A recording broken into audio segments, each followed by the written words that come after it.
আজকে বানিয়ে নেব জ্যান্ত রুই মাছ দিয়ে 2 রকম সর্ষে দিয়ে একটি মাছের ঝাল।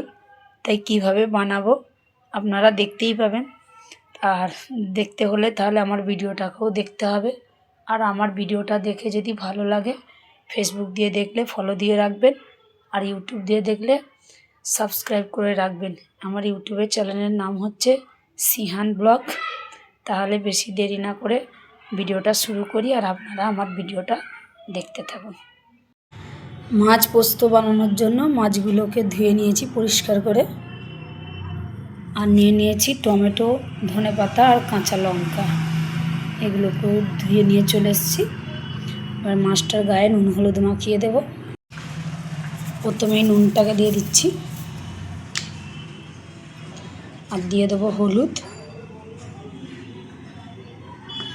হলুদ মাখিয়ে এবারে ভেজে নেব। ভালো করে হাতে করে নিয়ে নুন হলুদটা মাখিয়ে দেব।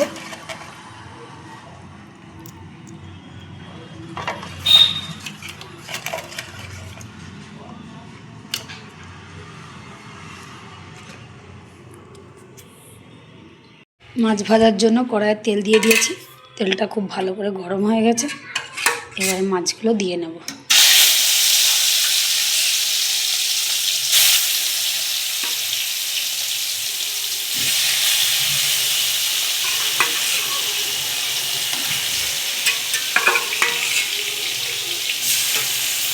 মাছগুলো ভালো করে দুপিট লাল করে ভেজে নিয়েছি। মাছের মশলার জন্য নিয়ে নিয়েছি সাদা সর্ষে, কালো সর্ষে, গোটা জিরে আর কয়েকটা গোলমরিচ। এটাকে আমি শুকনো খোলায় ভেজে গুঁড়ো করে নেব। কড়াই গরম হয়ে গেছে খুব ভালো করে।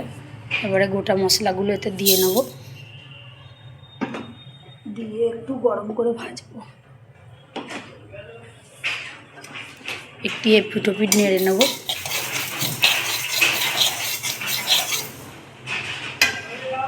এতেই দিয়ে দিয়েছি তেল মাছের রান্নার জন্য।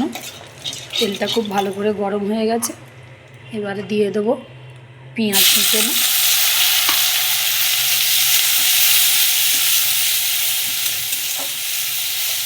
পেঁয়াজটা লাল করব। পেঁয়াজটা খুব ভালো করে লাল হয়ে গেছে।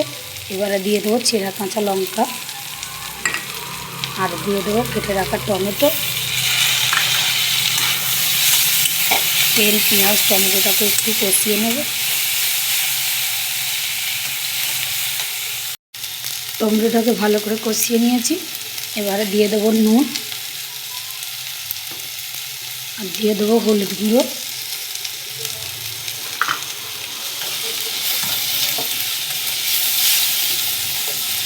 দিয়ে কষাবো। একটু জল দিয়ে দেবো।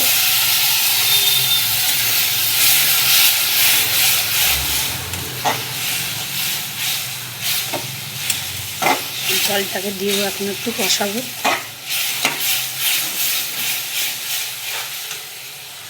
মশলাটা খুব ভালো করে কষানো হয়ে গেছে। এবার ঝোলের জন্য জল দিয়ে দেবো। জলটা দিয়ে ভালো করে কড়ার গা দিয়ে মশলাগুলোকে পরিষ্কার করে দেবো। এবারে দিয়ে কিছুক্ষণ ঢাকা দিয়ে দেবো ঝোলটা ফোটার জন্য। মাছের ঝোলটা খুব ভালো করে ফুটে গেছে। এবারে ভেজে রাখা মাছগুলো দিয়ে দেব।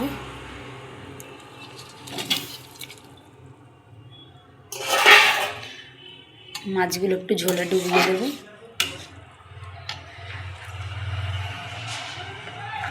মাছের উপরেই দিয়ে দেব ভেজে রাখা সব মশলাগুলো। সর্ষে, সাদা কালো সর্ষে, জিরে, গোলমরিচ, যে মশলাগুলো বেটেছিলাম একসঙ্গে দিয়ে সব ফুটিয়ে নেব। কিছুক্ষণ ফুটিয়ে নেব। মাছটা খুব ভালো করে ফুটে গেছে ঝোলটা। এবারে দিয়ে দেবো কেটে রাখা ধনেপাতা। ধনেপাতাটা দিলেও হতো, কিন্তু সর্ষে দেওয়া আছে, তাও আমি দিলাম ধনেপাতাটা। ধনেপাতার সেন্টটা খুব ভালো লাগে, তাই দিয়ে দিলাম।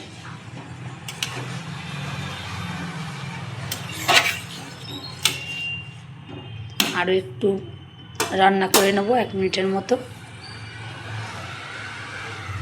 মাছের ঝোলটা পুরোপুরি হয়ে গেছে, এবারে নামিয়ে নেব। তরকারিটা হয়ে গেছে, আমি বেড়ে নিয়েছি, দেখতে ঠিক এরকম হয়েছে। ঝোলটা একটু গাঢ় গাঢ় লাগছে, কেন সর্ষে পোস্ত গুঁড়ো এগুলো দিয়েছিলাম, তাই ঝোলটা একটু মোটা হয়ে আছে। খেতে দারুণই লাগবে।